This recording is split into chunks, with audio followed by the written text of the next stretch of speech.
ಮನೆಯ ಮಗಳಿವಳು ನಮ್ಮ ಪುಣ್ಯವತಿ. ನೋಡಿ, ನೀವಿಬ್ರು ಇದಕ್ಕೆ ಒಪ್ಕೋತೀನಿ ಅಂತಂದ್ರೆ ನಾನು ಖುಷಿಯಿಂದ ಮದುವೆ ಆಗೋಕೆ ಒಪ್ಕೋತೀನಿ, ನಿಶ್ಚಿತಾರ್ಥನೂ ಮಾಡ್ಕೋತೀನಿ. ಏನಂತೀರಾ? ಪೂರ್ವಿ, ನಾನು ಖುಷಿಯಾಗಿ ಒಪ್ಕೋತೀನಿ. ಯಾಕಂದರೆ ಇದರಿಂದ ನನಗೇನು ವ್ಯತ್ಯಾಸ ಆಗಲ್ಲ. ನನ್ನ ದೃಷ್ಟಿ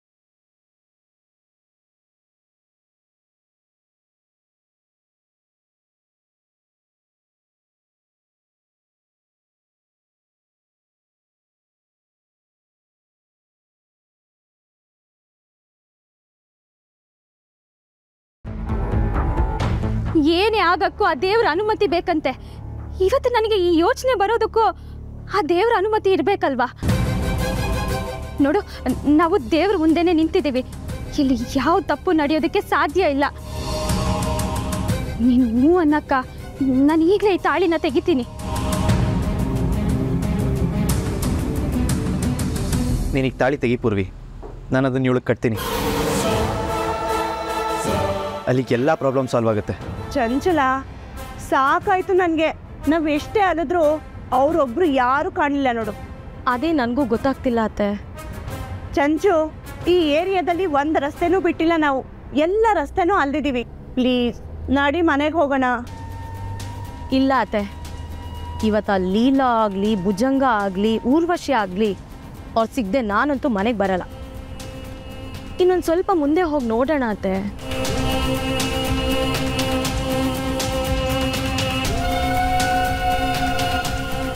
ರವಿಯವರೇ, ಮೊದಲು ಕಾರ್ ನಿಲ್ಲಿಸಿ.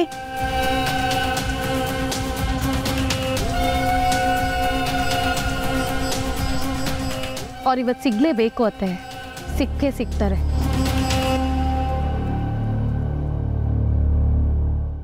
ನೋಡಿದ್ಯಾ, ಮುಂದೆ ಹೋಗೋಣ ಅಂದರೆ ರಸ್ತೆನೇ ಇಲ್ಲ.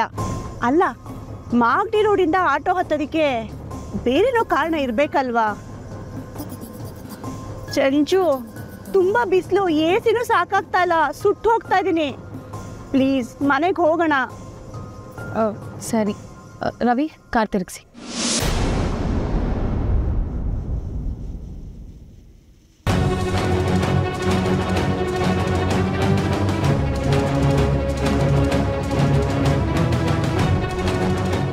ಅತ್ತೆ, ಏನು? ಅಲ್ಲಿ ನೋಡಿ, ಅವಳು ಪದ್ಮಿನಿ ತಂಗಿ ಅಲ್ವಾ?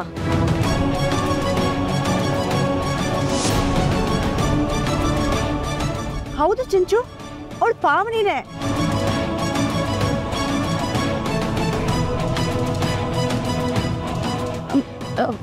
ಬನ್ನಿ ಅತ್ತೆ, ನೋಡೋಣ.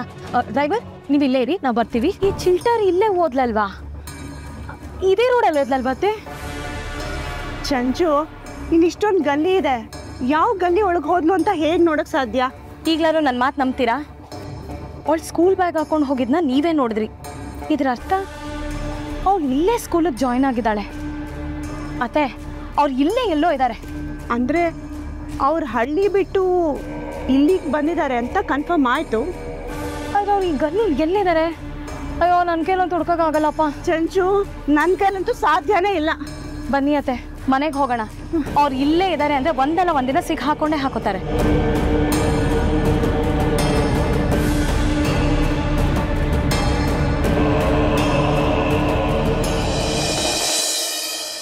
ಪದ್ಮಿನಿ, ಯಾಕಕ್ಕ, ಏನಾಯ್ತು?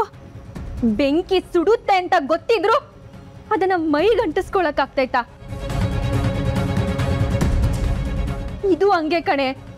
ಕುತ್ತಿಗೆಯಿಂದ ತಾಳಿ ತೆಗಿಯೋದು ತಪ್ಪು ಅಂತ ಗೊತ್ತಿದ್ರು ಮತ್ತದೇ ಕೆಲಸ ಮಾಡೋದು ಸರಿನಾ? ಆ ದೇವ್ರ ನಿರ್ಧಾರನ ನಮ್ಗೆ ಹೆಂಗ್ ಬೇಕಂಗ್ ಬದಲಾಯಿಸ್ಕೊಳಕ್ಕಾಗ್ತೈತಾ? ಇಲ್ಲ, ನನ್ಗಂತೂ ಇದು ಚೂರು ಒಪ್ಪಿಗೆ ಇಲ್ಲ ಪೂರ್ವಿ. ನಿನ್ ಕುತ್ತಿಗೆಯಿಂದ ತಾಳಿ ತೆಗೆದು ನನ್ ಕುತ್ತಿಗೆಗೆ ಹಾಕ್ತೀನಿ ಅನ್ನೋದು ನಿನಗೆ ಚಿಕ್ಕ ವಿಷಯನಾ? ಅದು ದೇವ್ರ ಮುಂದೆ ನಿಂತ್ಕೊಂಡು ತಾಳಿ ತೆಗಿಯೋ ಮಾತಾಡ್ತೀಯಲ್ಲ ಪೂರ್ವಿ. ನಿನ್ಗವತ್ತೆ ಹೇಳಿದೆ ಅಲ್ವಾ, ಈ ತಾಳಿನ ತೆಗಿಯೋದ್ರಿಂದ ಆಗೋ ಪಾಪ ಇದು ನನ್ ಕುತ್ತಿಗೆಗೆ ಬೀಳೋದ್ರಿಂದ ಸರಿ ಹೋಗ್ತೈತೆ ಅಂತ. ನಿನ್ಗೆ ಯಾರೇ ಹೇಳ್ದೋರು?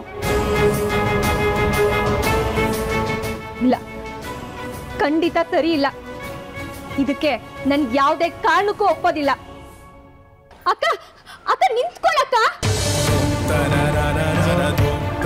ಎಷ್ಟು ಹೇಳಿದ್ರು ಅಕ್ಕ ಒಪ್ಕೊಳ್ಳೇ ಇಲ್ವಲ್ಲ. ಹಂಗಿದ್ರೆ ರಿಷಿ ಜೊತೆ ಮದುವೆ ಆಗಕ್ಕೆ ನಾನು ಒಪ್ಕೊಳ್ಳಕ್ಕಿಲ್ಲ ಬಾವ. ಈ ನಿಶ್ಚಿತಾರ್ಥ ನಡೆಯಕ್ಕಿಲ್ಲ. ಪೂರ್ವಿ ಸಮಾಧಾನ, ಕೂಲಾಗಿರು. ಯಾಕಿಂತ ನಿರ್ಧಾರಕ್ಕೆ ಬರ್ತೀಯಾ? ಮತ್ತೆ ನಾನು ಇಷ್ಟೆಲ್ಲ ಹೇಳಿದ್ಮೇಲೂ ಅಕ್ಕ ಅವಳ ಹಠನ ಬಿಡ್ತಿಲ್ವಲ್ಲ. ನನಗೆ ಏನ್ ಮಾಡ್ಲಿ? ಈ ತಾಳಿನ ತೆಗೆದೆ ನಾನು ರಿಷಿ ಕೈಯಲ್ಲಿ ಉಂಗ್ರ ಹಾಕಿಸ್ಕೊಳಕ್ ಆಗಕ್ಕಿಲ್ಲ ಬಾವ. ನೋಡು, ನಾನು ಹೇಳೋದು ಕೇಳಿಸ್ಕೊ. ಪದ್ಮಿನಿ ಅವಳ ಮನಸ್ಸನ್ನ ತುಂಬ ಫೋರ್ಸ್ಫುಲ್ಲಾಗಿ ಒಪ್ಸಿದ್ದಾಳೆ ಅವಳು ನನ್ನ ಹೆಂಡತಿ ಅಲ್ಲ ಅಂತ.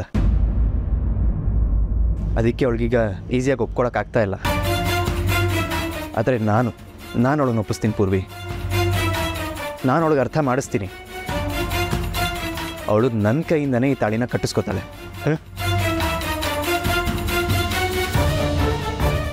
ನನ್ನ ನಂಬು. ಆದರೆ ನೀನು ಮಾತ್ರ ಈ ನಿಶ್ಚಿತಾರ್ಥ ಬೇಡ, ಮದುವೆ ಬೇಡ ಅನ್ನೋ ಮಾತೆಲ್ಲ ಆಡಬೇಡ. ರಿಷಿ ತುಂಬ ಒಳ್ಳೆ ಹುಡುಗ ಅಂತ ಅಜ್ಜಿ ಹೇಳಿದ್ದಾರೆ. ನನಗೂ ಹಾಗೆ ಅನಿಸಿದೆ. ಸೊ ಪ್ಲೀಸ್ ಮದುವೆ ಆಗಿ. ಈ ನಿಶ್ಚಿತಾರ್ಥ ನಡಿಬೇಕು ಅಂತಂದ್ರೆ ಅಕ್ಕನ ಕುತ್ಕೆಲಿ ಈ ತಾಳಿ ಇರಬೇಕು ಬಾವ. ಆಗ್ಲೇ ನಾನು ರಿಷಿ ಬೆರಳಿಗೆ ಉಂಗ್ರ ಹಾಕೋದು. ಉರ್ವಶಿ, ನಮ್ಮ ಪೂರ್ವಿಗೂ ಪದ್ಮಿನಿ ಹಂಗೆ ಒಳ್ಳೆ ಸಂಬಂಧ ಸಿಕ್ಕಿರೋದು ಏಟ್ ಖುಷಿ ವಿಚಾರ ಅಲ್ವಾ?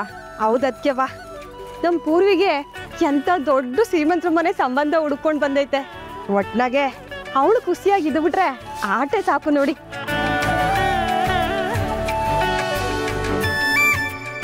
ಪೂರ್ವಿನ ಅವ್ರ ಮನೆಗೆ ಓದಕ್ ಬಿಡುವಾಗ ನನ್ನ ಮನಸ್ಸು ಒಂಥರ ಭಾರ ಆಗಿತ್ತು. ಆದ್ರೆ ಏನ್ ಮಾಡಕ್ಕಾಯ್ತದೆ, ಅನಿವಾರ್ಯ. ನಾನು ಸುಮ್ಕಿದ್ದೆ. ಆದ್ರೆ ಈಗ ಹಂಗ್ ಮಾಡಿದ್ದೆ ಒಳ್ಳೇದಾಯ್ತು. ಇಲ್ಲಾಂದ್ರೆ ನಮ್ಮ ಪೂರ್ವಿಗೆ ಇಂಥ ಒಳ್ಳೆ ಸಂಬಂಧ ಸಿಕ್ತಿರ್ಲಿಲ್ಲ. ಹೌದತ್ಯವ್ವ, ಅಮ್ಮಾಜಿಗೆ ನಾವು ಋಣಿಯಾಗಿರ್ಬೇಕು. ಈಗೆಲ್ಲ ಮುಂದೆ ನಿಂತು ಅವರೇ ಮಾಡ್ತಿರೋದಲ್ವಾ?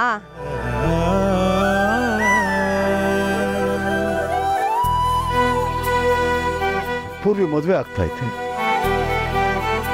ಖುಷಿ ಪಡ್ಬೇಕು, ನೊಂದ್ಕೋಬೇಕು ಒಂದು ಗೊತ್ತಾಗ್ತಾ ಇಲ್ಲ. ಅಮ್ಮಾಜಿಯವರು ಎಲ್ಲ ಜವಾಬ್ದಾರಿ ವಹಿಸ್ಕೊಂಡು ಮಾಡ್ತಾವ್ರೆ, ಖುಷಿ ಆಗ್ತಾ ಐತೆ. ಆದ್ರೆ ಈ ಮದುವೆಗೆ ಏನೂ ಮಾಡೋಕ್ಕಾಗ್ತಿಲ್ವಲ್ಲ ನನ್ನ ಕೈನಲ್ಲಿ. ಇದು ನೋವು ಆಗ್ತಾ ಐತೆ. ನೊಂದ್ಕೋಬೇಡ್ರಿ, ಏನ್ ಮಾಡಕ್ಕಾಯ್ತೈತೆ? ಬಂದಂಗೆ ಬದುಕಬೇಕು. ಯಾವಾಗ ಹೆಂಗೆ ಏನೇನಾಯ್ತದೋ ಆಗ್ತೈತೆ. ಒಟ್ನಾಗೆ ಪೂರ್ವಿ ಸಂದಾಗಿರ್ಬೇಕು. ಆಟಯ್ಯ. ಹೌದಣ್ಣಯ್ಯ, ನಮ್ಮ ಪೂರ್ವಿ ಖುಷಿಯಾಗಿದ್ಬಿಟ್ರೆ ನಾಳೆ ಇದು ಯಾವುದು ಲೆಕ್ಕಕ್ಕೆ ಬರೋಕ್ಕಿಲ್ಲ. ಆದರೂ ಪೂರ್ವಿ ಮದುವೆಗೆ ಒಂದೇ ಒಂದು ಸೀರೆ ತರೋ ತಾಕತ್ತು ಇಲ್ವಲ್ಲ ನನಗೆ. ಪದ್ಮಿನಿ ಮದುವೆನ ಅದ್ದೂರಿಯಾಗಿ ಮಾಡಿಬಿಟ್ಟೆ. ಆದರೆ ಈ ಮದುವೆನಲ್ಲಿ ಅವಳಿಗೇನು ಮಾಡಿದಂಥ ಸ್ಥಿತಿನ ತಲುಪಿಟ್ಟಿದ್ದೀನಲ್ಲ ನಾನು. ಈ ಅಪ್ಪನ ಬಗ್ಗೆ ಅವಳು ಏನು ಅನ್ಕೊಂತಾಳೋ ಏನು ಕತೆನೋ. ಪೂರ್ವಿಗೇನು ಅಷ್ಟು ಚಿಕ್ಕ ಬುದ್ಧಿ ಇಲ್ಲ. ಅವಳಿಗೂ ನಿಮ್ಮ ಪರಿಸ್ಥಿತಿ ಅರ್ಥ ಆಗ್ತೈತೆ. ನೀವೇನು ಸ್ಯಾನೆ ಯೋಚನೆ ಮಾಡಬೇಡಿ. ತಾವ್ನಿ ಬಂದ್ಯಾ? ಹೋಗಿ ಬೀರನ್ ಬಟ್ಟೆ ಬದಲಾಯಿಸ್ಕೊಂಬಾ, ಬಿಸಿಯಾಗಿ ದೋಸೆ ಮಾಡ್ಕೊಡ್ತೀನಿ. ಇವತ್ತೇನಾಯ್ತು ಗೊತ್ತಾ? ಏನಾಯ್ತವ? ನಾನು ಇವತ್ತು ಸ್ಕೂಲಿಂದ ವಾಪಸ್ ಬರ್ಬೇಕಾರೆ ಚಂಚಲ ಹಾಕೊಂಡು ನೋಡ್ದೆ.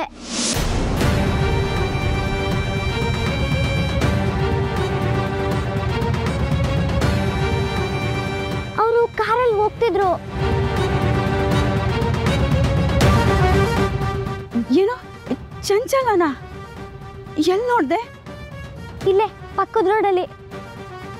ಏನವ್ವ, ಅವ್ರೇನಾದ್ರೂ ನಿನ್ನ ನೋಡಿದ್ರ? ಗೊತ್ತಾಗೋದ್ರೆ ನಮ್ಮ ಕತೆ ಮುಗೀತಣಯ್ಯ. ನಾವು ಬೆಂಗಳೂರಿನಾಗ ಇದೀವಿ ಅಂತ ಗೊತ್ತಾಗೋಯ್ತದೆ. ಇಲ್ಲ, ಅವ್ರನ್ನ ನೋಡ್ಲಿಲ್ಲ. ನನ್ನ ಪಾಡಿಗೆ ನಾನು ಜೋರಾಗಿ ನಡ್ಕೊ ಬಂದ್ಬಿಟ್ಟೆ. ಅವ್ರಿಗೆ ನಾನು ಅಂತ ಗೊತ್ತಾಗಿಲ್ಲ. ಅಂದ್ರಲ್ಲಾದ್ರೂ ಊರಿ ಮುಖ ಕಾಣಿಸ್ಬಾರ್ದ?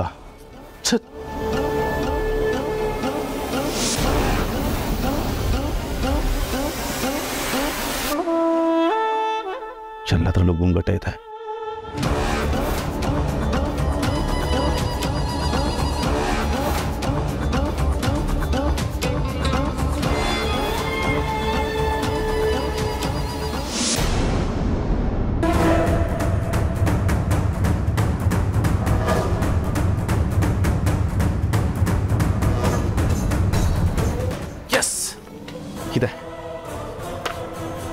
ಇದನ್ನೇ ಹುಡುಕ್ತಾ ಇದ್ದಿದ್ದು.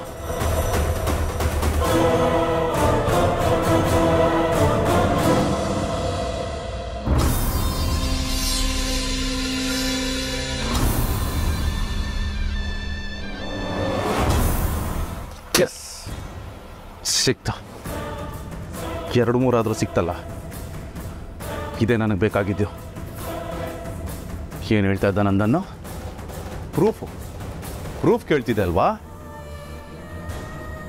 ಪದ್ಮಿನಿ, ನಂದನಿದ್ದಾನೆ ಅನ್ನೋ ಒಂದು ಧೈರ್ಯದಿಂದ ಆರಾಮಾಗಿದ್ಯಾ? ಏನು ಮುಂದೆ ಇದೆ ನಿನಗೆ? ಸಾಕು, ಇಷ್ಟು ಸಿಕ್ತಲ್ಲ ಪ್ರೂಫ್.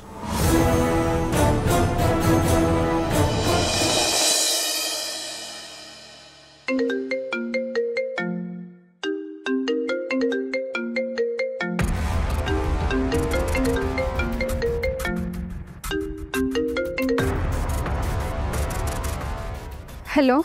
ಹೇಯ್, ನಿನ್ನ ಗಂಡ ನಂದನ್ ನನಗೆ ರೋಪ್ ಆಗ್ತಾನಲ್ವಾ? ಬೇಕಾದರೆ ಹೋಗಿ ಅಮ್ಮಾಜಿಗೆ ಹೇಳ್ಕೋ ಅಂತ ಹೇಳ್ತಾನೆ. ಈ ಶೋಭನ ಕೆಣಗ್ದಷ್ಟು ವಿಷಕಾರೋ ಸರ್ಪ ಆಗ್ತಾನೆ ಅಂತ ಗೊತ್ತಿಲ್ಲ ಅಲ್ವಾ ನಿಮಗೆ? ಅಂದರೆ ನೀವೇನು ಹೇಳಕ್ಕೆ ಬರ್ತಿದ್ದೀರಾ? ಅಮ್ಮಾಜಿಗೆ ಸತ್ಯ ಹೇಳ್ತೀನಿ ಅಂದರೆ ಪ್ರೂಫ್ ಇಲ್ಲದೆ ಯಾವುದೇ ಕಾರಣಕ್ಕೂ ಅಮ್ಮಾಜಿ ನಂಬಲ್ಲ ಅಂತ ಹೇಳ್ತಾನೆ ನಿನ್ನ ಗಂಡ ಅಲ್ವಾ? ನಾನಷ್ಟು ಸುಲಭ ಅಲ್ಲ. ಬಂಡೆನ ಕೊರ್ದು ಬಿಲ ತೋಡೋ ಜಾಯಮಾನ ನಂದು. ಕೊನೆಗೂ ಪ್ರೂಫ್ನ ಹುಡುಕಾಯ್ತು. ಇನ್ನೇನಿದ್ರು ಆ ಪ್ರೂಫ್ನ ತಗೊಂಡೋಗಿ ಅಮ್ಮಾಜಿಗೆ ಕೊಡೋದಷ್ಟೇ ಬಾಕಿ. ಪ್ರೂಫ್ನ ತಗೊಂಡೋಗಿ ಅಮ್ಮಾಜಿಗೆ ತೋರಿಸ್ಲಾ ಅಥವಾ ನೀನು ನಿನ್ನ ಗಂಡನಿಗೆ ಹೇಳಿ ನನಗೆ ಕೊಡಬೇಕಾಗಿರೋ ದುಡ್ಡನ್ನ ಕೊಡಿಸ್ತೀಯ?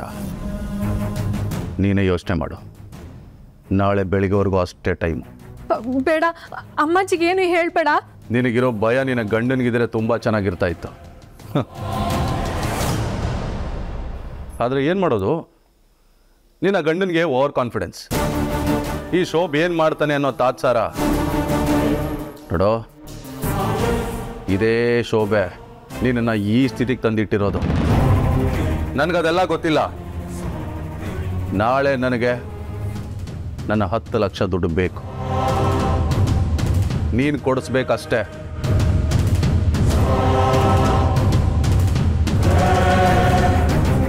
ಯಾಕೆ ದೇವ್ರೆ ಎಲ್ಲ ಸಮಸ್ಯೆನೂ ಒಟ್ಟಿಗೆ ಕೊಡ್ತಿದ್ಯಾ?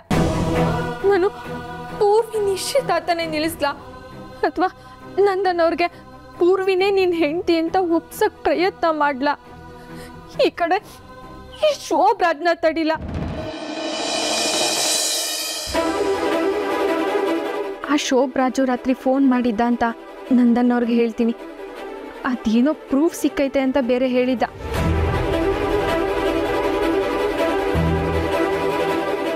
ನಂದನ್ ಅವರೇ good morning. Good morning. Nandan ಅವರೇ, ಅದು ಪದ್ಮಿನಿ, ನನಗೇನು ಹೇಳಬೇಕು. ಏನಂದರೆ ನೆನ್ನೆ ಪೂರ್ವಿ ದೇವಸ್ಥಾನದಲ್ಲಿ ಹೇಳಿದ ಪ್ರತಿ ಮಾತು ಸರಿಯಾಗಿದೆ. ಪ್ಲೀಸ್ ಅದಕ್ಕೆ ಒಪ್ಕೋ ಪದ್ಮಿನಿ. ಅಯ್ಯೋ ದ್ಯಾವ್ರೆ, ಮತ್ತೆ ಈ ವಿಷಯ ಯಾಕೆ ತೆಗೆದ್ರು ಇವರು? ಹೆಂಗಾದರೂ ಇವರಿಂದ ತಪ್ಪಿಸ್ಕೋಬೇಕು. ನೋಡು, ಯಾರಿಗೂ ಏನೂ ಗೊತ್ತಾಗಲ್ಲ. ಇವತ್ತು ದೇವಸ್ಥಾನಕ್ಕೆ ಹೋಗೋಣ. ನಾನೇನು ತಾಳಿ ಕಟ್ಬಿಡ್ತೀನಿ. ಎಲ್ಲ ಪ್ರಾಬ್ಲಮ್ ಸಾಲ್ವ್ ಆಗುತ್ತೆ. ಸರಿನಾ? 1 ನಿಮಿಷ ನಂದನ್ ಅವರೇ, ಅತ್ತೆ ಮಾವ ಎಲ್ರಿಗೂ ಕಾಫಿ ಕೊಡಬೇಕು. Coffee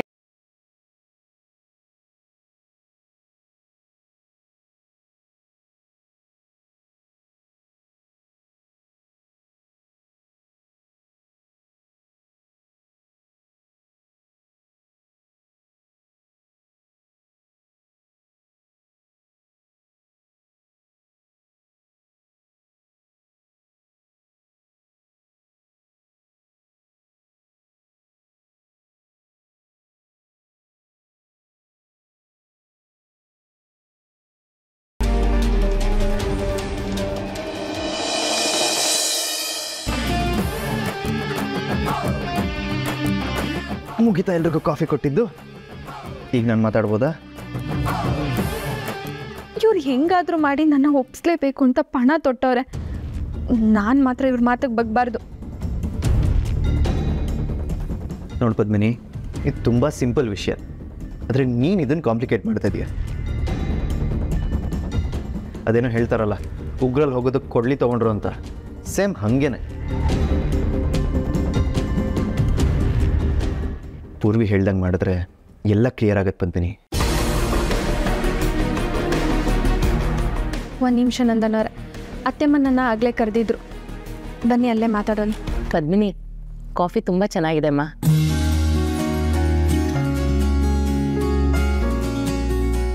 Nandan, coffee ಕುಡ್ದೇನೋ? ಹ್ಞೂ ಅಮ್ಮ.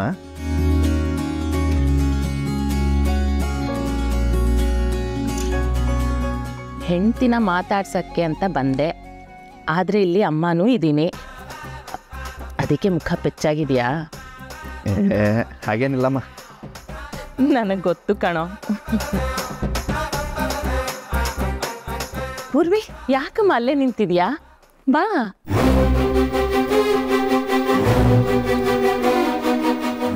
ಈ ಪೂರ್ವಿಗೆ ಮದುವೆ ಫಿಕ್ಸ್ ಆದಾಗಿಂದ ಫುಲ್ ಸೈಲೆಂಟ್ ಆಗಿಬಿಟ್ಟಿದ್ದಾಳೆ ಅಲ್ವಾ?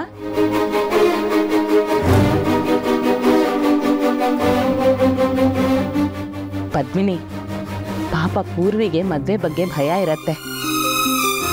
ಹೊಂದ್ಕೊಳ್ಳೋದು ಹೇಗೋ ಏನೋ, ಖುಷಿಯಾಗಿರ್ತೀನೋ ಇಲ್ವೋ ಅಂತ ಆತಂಕ ಶುರು ಆಗಿರತ್ತೆ. ನೀನು ಅವಳಿಗೆ ಧೈರ್ಯ ಹೇಳಬೇಕು, ಸರಿನಾ?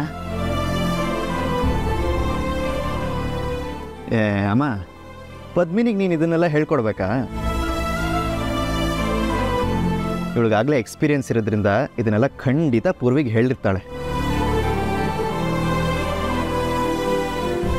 ಇವಳು ಮೊದಲು ಭಯ ಸಂಕೋಚದಲ್ಲೇ ಇರ್ತಿರ್ಲಿಲ್ವಾ?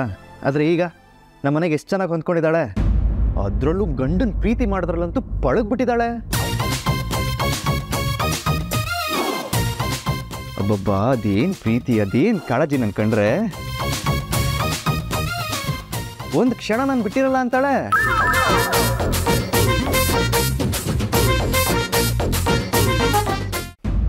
ನಾಳೆ ದಿನ ಪೂರ್ವಿನ ಅವಳ ಗಂಡನ ಮನೆಗೆ ಹೋದಾಗ ಹೀಗೆ ಖುಷಿಯಾಗಿರ್ತಾಳೆ. ಅದರಲ್ಲೂ ಇಷ್ಟಪಟ್ಟವ್ರ ಜೊತೆ ಜೀವನ ಸಾಕ್ತಿದೆ ಅಂದಾಗ ಎಲ್ಲ ಖುಷಿಯಾಗೇ ಇರುತ್ತಲ್ವಮ್ಮ.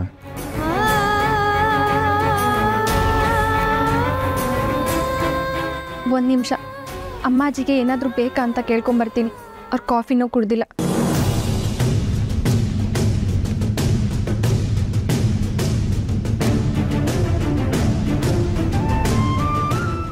ನಂದನ್, ನೋಡು, ಅವಳನ್ನ ಆಚ್ಕೊಂಡು ಎದ್ದು ಹೋದ್ಲು.